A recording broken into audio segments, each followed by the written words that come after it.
Selamat berjumpa kembali bersama saya, Ronald Irwanto Natadijaya.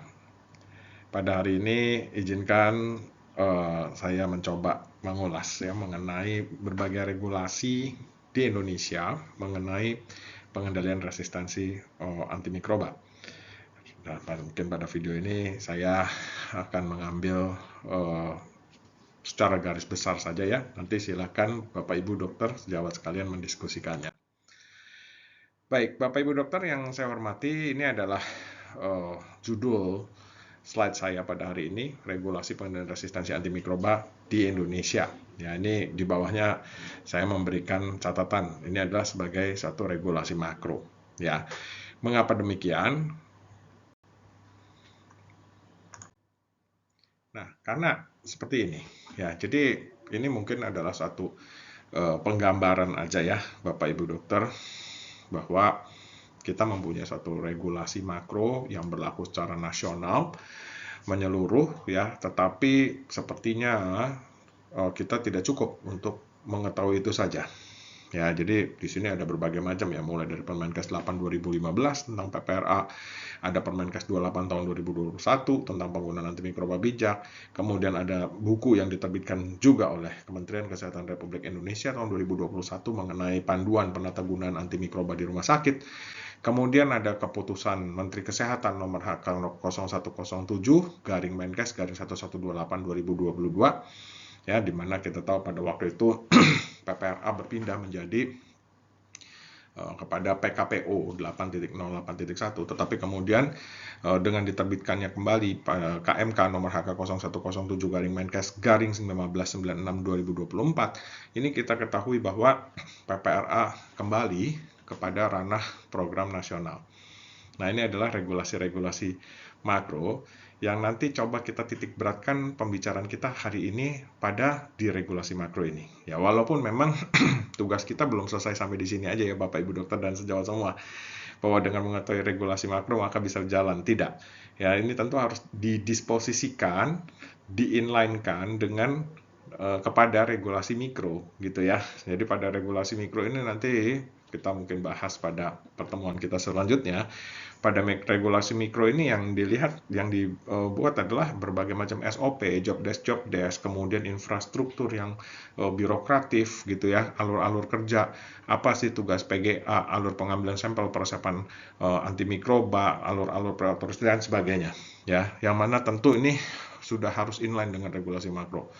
Ya, dan kemudian ada ini harus diintegrasikan menjadi satu sistem. Ya, jadi di sini sebenarnya konsep RASPRO itu bekerja. Jadi kalau Bapak Ibu dokter melihat daripada video-video saya yang lalu mengenai konsep RASPRO itu sebenarnya satu sistem yang mencoba untuk merangkum regulasi-regulasi mikro yang inline dengan regulasi-regulasi makro agar supaya regulasi makro ini bisa dibumikan, bisa dikerjakan di rumah sakit. Ya, oleh karena itu kita meramunya menjadi sistem tadi. Jadi ini mungkin untuk saya coba sekilas saya sampaikan juga di sini ya Bapak Ibu dokter, supaya kita menghilangkan satu pemikiran bahwa ini ada konsep RASPRO, ada konsep Kementerian Kesehatan. Bukan ya, konsep yang dirancang pada RASPRO itu adalah suatu sistem yang selalu kami menempatkan diri, yang selalu kita tempatkan agar inline dengan segala regulasi, segala ketetapan-ketetapan dan acuan-acuan yang dibuat oleh pemerintah. Ya, dan tentu kalau sistem ini berjalan dengan baik secara terintegrasi, maka akan tercipta suatu kondisi, suatu ekosistem yang baik ya, suatu timbal balik di sini, di mana penggunaan antimikrobanya bisa dilakukan secara bijak, terintegrasi, termonitoring secara sistem, terevaluasi, terlaporkan, maka di sini diharapkan juga ada satu penurunan dari pola resistensi kuman ya, kumannya turun, temuan-temuan kuman multidrug resistannya juga turun pada survei-survei pola kuman berikutnya. Ya, jadi kalau kita lihat pada gambar ini ya, ini mungkin adalah satu gambaran yang saya desain ya, debatable, boleh sepakat boleh tidak sepakat, tetapi saya memahaminya seperti ini. Jadi mulai dari regulasi makro, akhirnya diharapkan kita menjadi suatu ekosistem, rumah sakit menjadi suatu ekosistem ya yang bisa mengendalikan resistensi antimikrobanya, bisa menciptakan suatu patient safety yang lebih tinggi, sehingga rumah sakit kita menurunkan resiko dari adanya atau kemunculan kuman-kuman yang multi drug resisten. Ya, tetapi Bapak Ibu Dokter, sekali lagi kita kembali, ini adalah mungkin suatu alur pikir ya, suatu garis besar. Tetapi hari ini kita kembali pada pembahasan kita, yaitu mengenai regulasi pengendalian antimikroba di Indonesia, ya, di mana ini tertuang dalam regulasi makro yang ada dalam Permenkes Keputusan Menteri Kesehatan dan buku panduan penatagunaan antimikroba di rumah sakit yang dikeluarkan oleh Kemenkes RI. Bapak Ibu Dokter yang saya hormati, izinkan saya memulai dari sini. Ya, ini kita ketahui bahwa ada Peraturan Menteri Kesehatan Republik Indonesia Nomor 8 Tahun 2015 tentang program pengendalian resistensi antimikroba di rumah sakit. Ya, ini saya rasa bagi teman-teman sejawat yang bergerak di PPRA di Indonesia, Permenkes ini menjadi suatu hal yang cukup viral gitu ya pada waktu pertama kali dikeluarkan gitu ya. Ini adalah satu bukti bahwa pemerintah memang memiliki kepedulian terhadap pengendalian resistensi antimikroba. Ya. Nah, di sini kita lihat ya pada Permenkes 8 2015, ini kita lihat pada bab 2 pasal 3, ini adalah strategi program pengendalian resistensi antimikroba dilakukan dengan cara mengendalikan berkembangnya mikroba resisten akibat tekanan seleksi oleh antibiotik, tekanan seleksi, selective pressure, ya, melalui penggunaan antibiotik secara bijak, dan B, mencegah penyebaran mikroba resisten melalui peningkatan ketaatan terhadap prinsip pencegahan dan pengendalian infeksi. Jadi Bapak Ibu Dokter, di sini kalau kita lihat ya, ada dua aspek ya strategi program pengendalian resistensi antimikroba. Ada dua aspek yang saya lihat ya secara pribadi pada bab 2 pasal 3 ini. Aspek pertama adalah menurunkan resiko munculnya multidrug resisten dengan antimikroba bijak. Dan aspek yang kedua adalah menurunkan resiko penyebaran mikroba resisten melalui PPI. Jadi di sini kelihatannya terwakili ya fungsi dari PPRA rumah sakit atau sekarang KPRA kali ya, Komite Pengendalian Resistensi Antimikroba Rumah Sakit, dan Komite Pencegahan dan Pengendalian Infeksi di rumah sakit. Jadi ini ada dua peran. Jadi artinya dalam pengendalian resistensi antimikroba ini kita punya dua aspek yang harus kita kendalikan, yaitu menurunkan resiko munculnya atau berkembangnya mikroba resisten, dan mencegah atau menurunkan resiko transmisi, menurunkan resiko resistensi dan menurunkan resiko transmisi multidrug resisten. Nah, Bapak Ibu Dokter yang saya hormati, pada Permenkes 8 2015 ini ada indikator mutu memang yang kemudian harus diperiksa. Ya, ini kita lihat pada pasal 11. Indikator mutu PPRA itu mencakup 5 hal. Yang pertama adalah perbaikan kuantitas, perbaikan kualitas, penggunaan antibiotik. Ya, nah ini kita lihat Bapak Ibu Dokter bahwa poin A dan poin B ini kita masukkan dalam kategori AMU, antimicrobial usage. Jadi yang dievaluasi itu adalah antimikrobanya. Dan ada poin C dan poin D. Poin C ini adalah kita lihat kalimatnya di sini, perbaikan pola kepekaan antibiotik dan penurunan pola resistensi antimikroba. Ya, jadi ini ada survei untuk melihat pola kepekaan antibiotik dan pola penurunan pada resistensi antimikroba. Dan yang poin D ini adalah penurunan angka kejadian infeksi di rumah sakit yang disebabkan oleh mikroba resisten. Ya, kita ketahui ya, kejadian infeksi di rumah sakit atau infeksi terkait pelayanan kesehatan di institusi kesehatan termasuk di rumah sakit itu banyak disebabkan oleh mikroba-mikroba resisten. Nah, jadi kalau kita jabarkan di sini Bapak Ibu Dokter, ada poin A dan poin B, ya, ini mengenai kuantitas dan kualitas penggunaan antibiotik, dan ada poin C dan poin D. Ini yang diperiksa itu adalah mengenai survei-survei adakah penurunan resistensi atau penurunan kejadian infeksi oleh multidrug resisten di rumah sakit. Ya, poin A dan B tadi itu mengevaluasi AMU, antimicrobial usage, dan poin C dan poin D yang diperiksa itu adalah AMR, antimicrobial resistance. Tetapi jangan lupa Bapak Ibu dokter, di sini ada poin E ya, peningkatan mutu penanganan kasus infeksi secara multidisiplin melalui forum kajian kasus infeksi terintegrasi FORKIT. Ya, jadi 5 poin ini Bapak Ibu dokter. Nah, kalau kita lihat di sini, ini adalah suatu indikator mutu. Artinya apa? Well, ini adalah suatu mungkin metode cek begitu ya. Silahkan didebat kalau mungkin saya salah persepsi. Tapi saya berpikir ini adalah suatu metode cek before and after. Suatu metode cek before and after. Oke, kita lihat sebelum dan sesudah. Sebelum dan sesudah dilakukannya PPRA. Sebelum dan sesudah dilakukannya pengendalian resistensi antimikroba, program pengendalian resistensi antimikroba. Nah, ini kita lihat Bapak Ibu dokter, bahwa di sini ada AMU, antimicrobial usage. Ya, di mana di sini perbaikan kuantitas dan kualitas. Di sini kita bisa lihat bahwa sebelum dan sesudah gimana nih? Turun nggak misalnya secara kuantitas ya, kita hitung kalau kuantitas kita tahu ya melalui defined daily dose.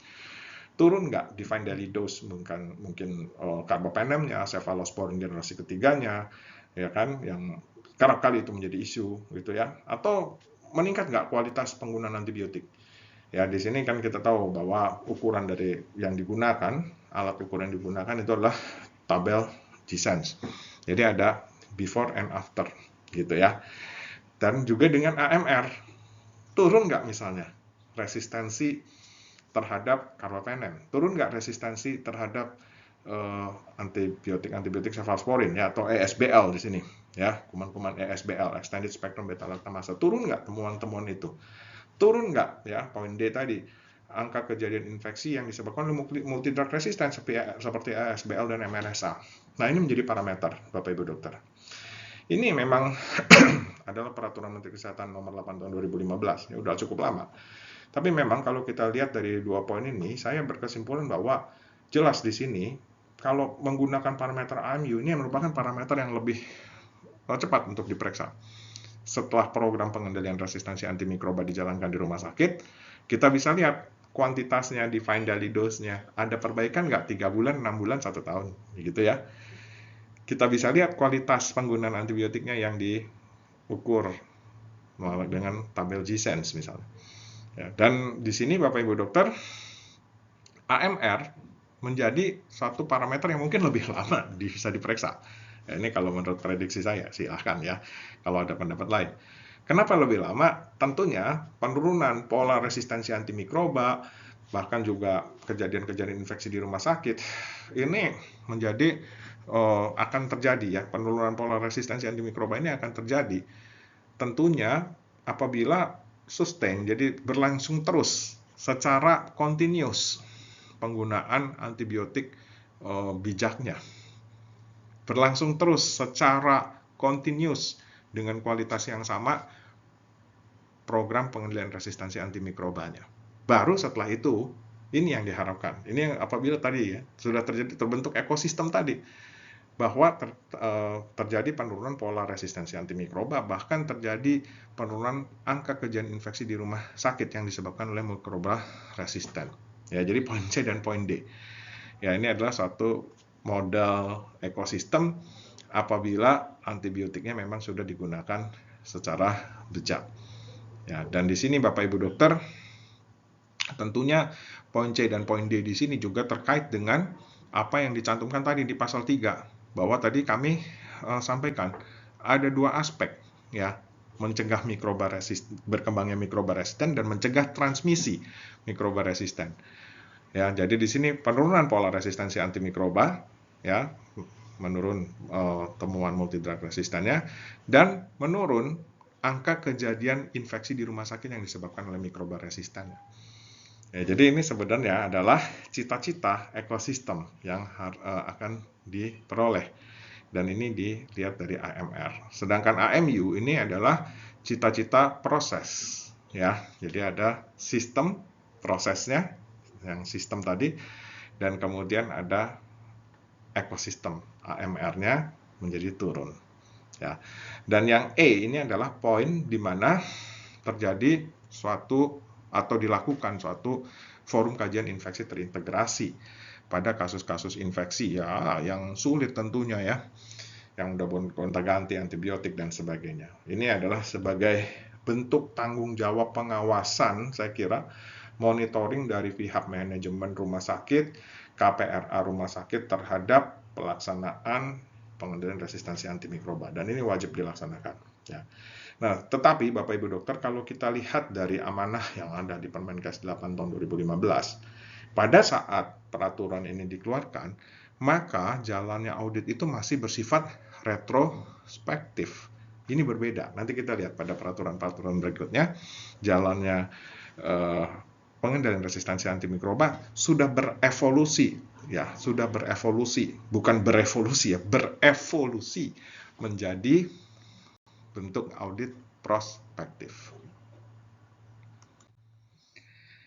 Nah, Bapak Ibu Dokter yang saya hormati, setelah Permenkes 8 2015, kemudian ada Permenkes 8 2021 yang terkait penggunaan antimikroba bijak, dan ada buku panduan penatagunaan antimikroba di rumah sakit Kementerian Kesehatan Republik Indonesia tahun 2021.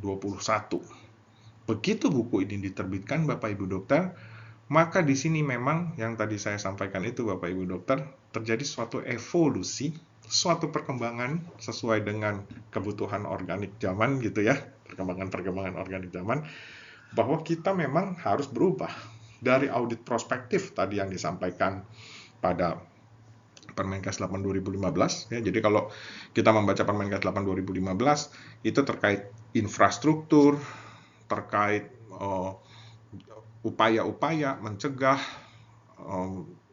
menurunkan resiko resistensi, menurunkan resiko transmisi dan sebagainya. Tetapi kita lihat di situ bahwa hal-hal seperti indikator mutu, penggunaan antimikroba secara dilihat secara kuantitas, kualitas, kemudian juga antimikrobial resistance yang diperiksa, itu sifatnya retrospektif. Jadi belum ada intervensi yang sifatnya prospektif. Jadi itu masih sifatnya retrospektif, sudah terjadi. Diberikan antibiotik A, B, C, D, E, F, G, H, I, J, K, L, M, N, O, P, pasiennya sudah pulang, baru dievaluasi. Gitu ya. Jadi di sini memang kalau kita mengacu pada Permenkes 8 2015, kesan saya secara subjektif ya di sini sifatnya auditnya masih retrospektif dengan kurangnya monitoring secara prospektif, kurangnya monitoring secara pada saat hal itu dilaksanakan. Tetapi dengan dikeluarkannya buku panduan PGA di rumah sakit oleh Kemenkes RI tahun 2021, maka ini berubah menjadi audit prospektif. Artinya Bapak Ibu Dokter, begitu pasien masuk, pasien sudah ketika memang dibutuhkan antibiotik, sudah harus ditentukan fokus infeksinya ada di mana. Kalau sudah ada kultur atau antibiotik hasil kultur definitif untuk menentukan antibiotik atau belum. Kalau dia empirik, masih empirik, artinya pasiennya belum memiliki data atau hasil kultur definitif, maka rumah sakit harus memiliki guidelines. Kemudian pada saat pemberian juga beritahu, kita mengetahui ya ada antibiotik access, what's reserve ya. Bapak Ibu Dokter bisa lihat video-video saya sebelumnya ya. Kalau watch atau reserve, maka harus melibatkan satu supervisi, kondisi supervisi lah gitu ya, preautorisasi dan sebagainya dari KPRA dan tim VGA. Nah, jadi di sini Bapak Ibu Dokter perspektif ya. Nah, ini sekali lagi berbeda di Permenkes 8 2015 ya. Mekanisme monitoring secara prospektif itu perencanaan, dimonitor antibiotiknya sesuai apa tidak kalau dia empirik, kemudian masuk ke watch atau reserve, ini belum ada. Tapi begitu di tahun 2021, maka di sini sudah mulai ada monitoring di sini.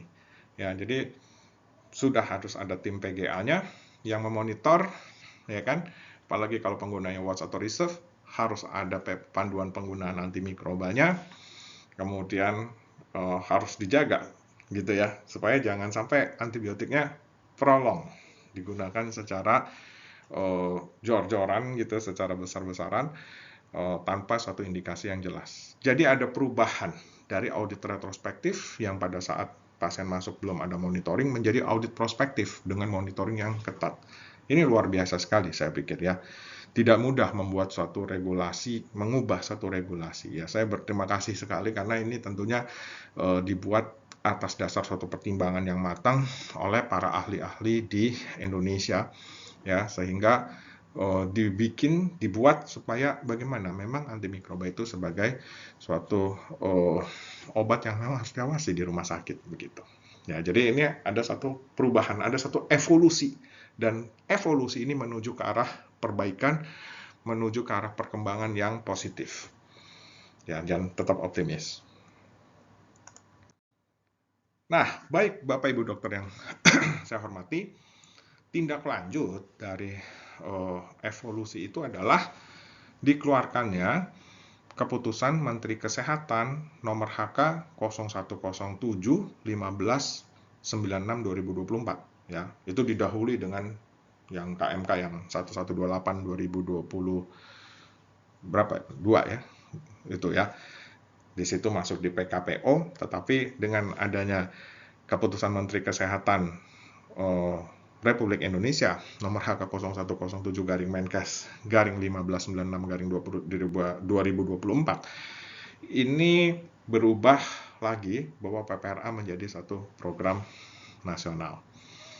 Ya, nah di sini Bapak Ibu dokter, kuncinya adalah ini sebenarnya merupakan, saya melihatnya begini ya, ini merupakan suatu tindak lanjut dan upaya regulasi yang berupaya untuk meneruskan apa-apa yang sudah digariskan sebenarnya pada buku panduan penatagunaan antimikroba di rumah sakit oleh Kemenkes RI tahun 2021.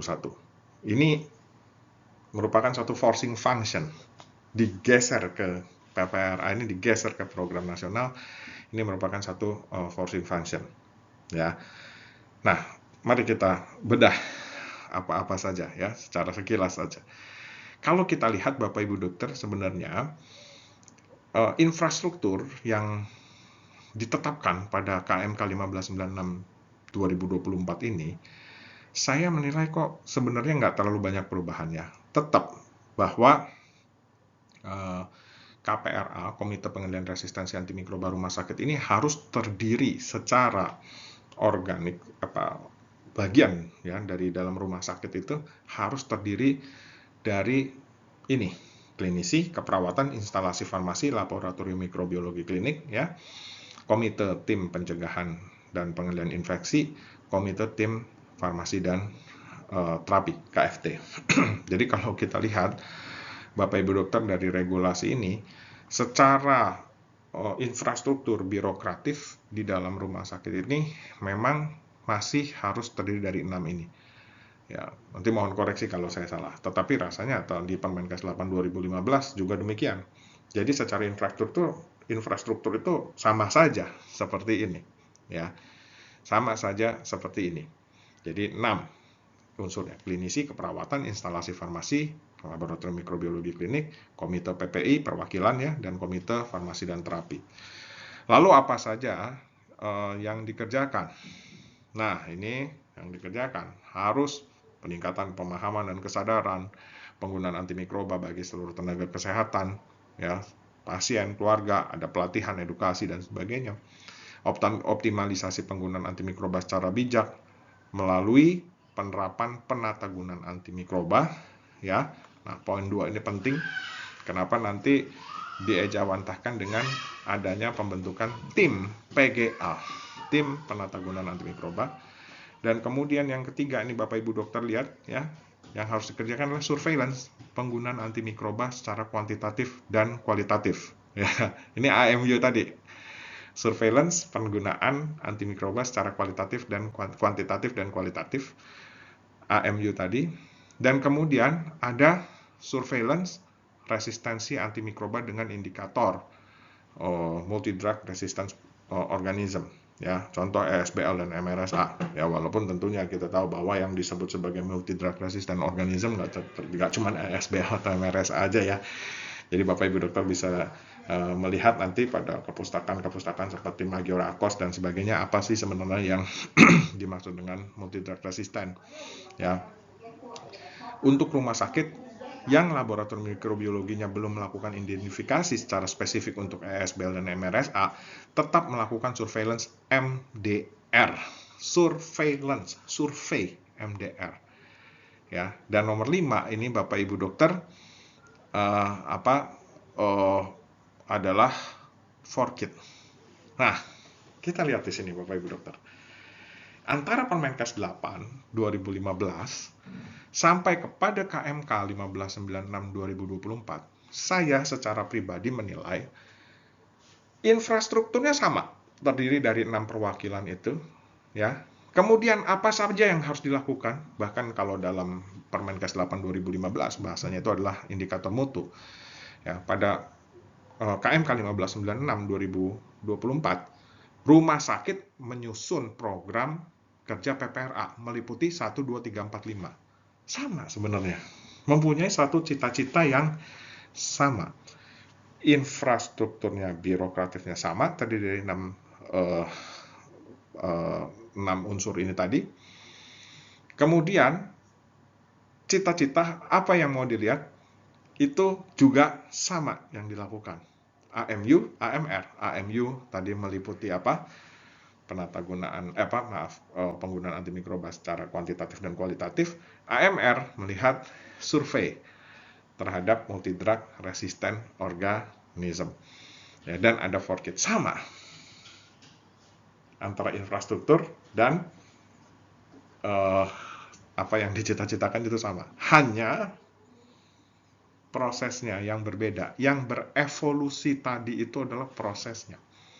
Kalau kita pada Permenkes 8 2015 itu masih sifatnya retrospektif, tetapi sekali lagi dengan diterbitkannya buku penatagunaan antimikroba di rumah sakit oleh Kemenkes RI 2021, kita berevolusi prosesnya itu dari retrospektif menjadi prospektif dengan monitoring yang lebih ketat. Nah, jadi perubahannya itu adalah di proses. Ya, di permasalahannya adalah memang proses atau sistemnya ini yang seringkali susah untuk dijalankan.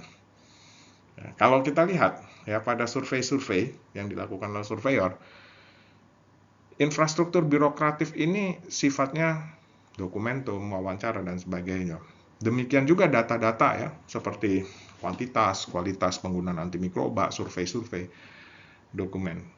Tetapi ya, yang memang harus kita kritisi lebih lanjut adalah sistemnya, pelaksanaannya seperti apa, berjalan nggak, atau ini hanya sekedar dokumen. Ya, jadi seperti itu kira-kira gambarannya, Bapak Ibu dokter. Nah, kemudian ini juga ya, sama saya kira apa yang dilaporkan sama, kegiatan sosialisasi, pelatihan staff, surveillance ya, pola penggunaan antimikroba di rumah sakit, surveillance, pola resistensi antimikroba, dan forum kajian penyakit infeksi terintegrasi. Sama semua. Ini yang harus dilaporkan. Ya. Nah, ini adalah infrastruktur. Jadi kalau Bapak Ibu dokter, ini saya ambil dari buku ini ya, buku panduan penatagunaan antimikroba di rumah sakit Kementerian Kesehatan Republik Indonesia. Ini kalau kita lihat Bapak Ibu dokter, strukturnya seperti ini. Jadi ada direktur rumah sakit. Nah, kita lihat ketua Komite Pengendalian Resistensi Antimikroba itu berada di bawah direktur rumah sakit. Dia memiliki seorang sekretaris, ada koordinator bidang pelatihan dan edukasi, koordinator bidang surveillance dan penelitian, koordinator bidang penatagunaan antimikroba, dan tim PGA. Tim PGA ini yang mungkin dalam tugas sehari-hari ini harus mengkaji lalu lintas monitoring penggunaan antimikroba di rumah sakit. Yang watch, yang reserve, bahkan itu harus diketahui ya, ada oleh tim PGA, bahkan juga oleh KPRA rumah sakit.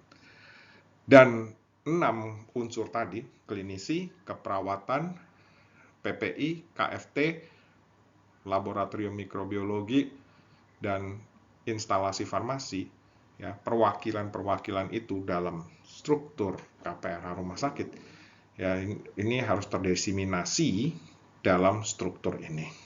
Ya, jadi ini nanti Bapak Ibu dokter lengkapnya bisa membaca di buku panduan penatagunan antimikroba di rumah sakit, tetapi Bapak Ibu dokter strukturnya harus seperti ini ya, supaya kita inline dengan regulasi yang ditetapkan oleh pemerintah.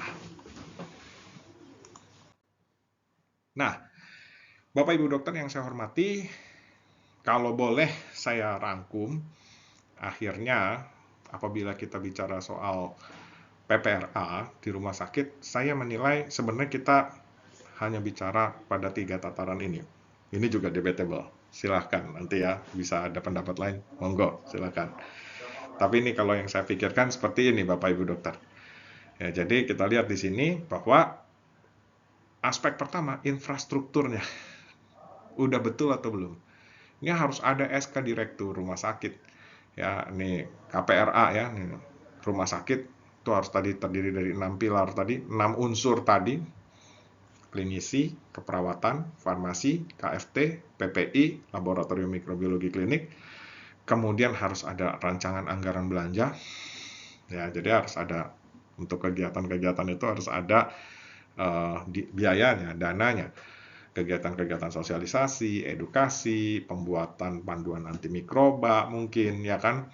Nah, jadi atau audit-audit atau apa maksud saya update-update ya, update-update laboratorium. Memperbaiki fasilitas laboratorium diagnostik dan sebagainya harus ada anggaran belanja, dan tentu harus dibangun fasilitas laboratoriumnya ya, berikut dengan tenaga ahli ya, dokter laboratoriumnya. Maka ini Bapak Ibu dokter, infrastruktur ini memang harus ada karena sebagai dasar untuk pelaksanaan berikutnya. Nah, kemudian poin kedua itu adalah implementasi. Harus punya panduan antimikroba, PPK dan PPAB yang nyambung, yang inline, kemudian sosialisasi kepada klinisi dan farmasi dan perawat, ya, dan harus ada sistem, ya, harus ada sistem. Bagaimana alurnya, sistemnya secara terintegrasi. Ketika klinisi itu mulai meresepkan obat, antibiotik, harus ada pengkajian ini sesuai guidelines antibiotik rumah sakit, atau antibiotiknya watch atau reserve, kemudian bagaimana verifikasi dari farmasis, tim PGA dan sebagainya ya, harus ada satu sistem. Kalau kita bicara konsep RASPRO sebenarnya bicara di sistem, jadi bukan dibicara di regulasi. Kami tidak meregulasi ya, kita bicara di sistem supaya rumah sakit secara inline bisa melakukan monitoring penggunaan antimikrobanya secara inline dengan regulasi makro. Nah, ini Bapak Ibu dokter, saya berpendapat, ini saya loh ya, saya berpendapat ini yang sering bolong di sini, terutama di sistem ini ya. Jadi karena mungkin di sini adanya banyak persepsi, perbedaan pendapat dan sebagainya, sehingga sistem itu tidak bisa berjalan sebagaimana mestinya. Sulit memang, sulit gitu. Ya, di sini seringkali oleh karena itu pada aspek implementasi, infrastruktur udah ada, tetapi implementasi ini susah untuk dijalankan. Lalu kemudian ada evaluasi. Nah, evaluasi tadi ya sudah dijelaskan Bapak Ibu dokter, ada AMU dan AMR, kemudian ada FORKIT. Nah, Bapak Ibu dokter, by sense ya, mungkin benar mungkin keliru, tapi saya kok melihat rumah sakit pada umumnya itu infrastruktur lengkap, data-data DDD, kualitatif JSON semuanya lengkap, ya, bahkan surveillance pola kuman juga ada, ya. Tetapi ini tadi bolong di tengah, sistemnya, pelaksanaan yang sukar.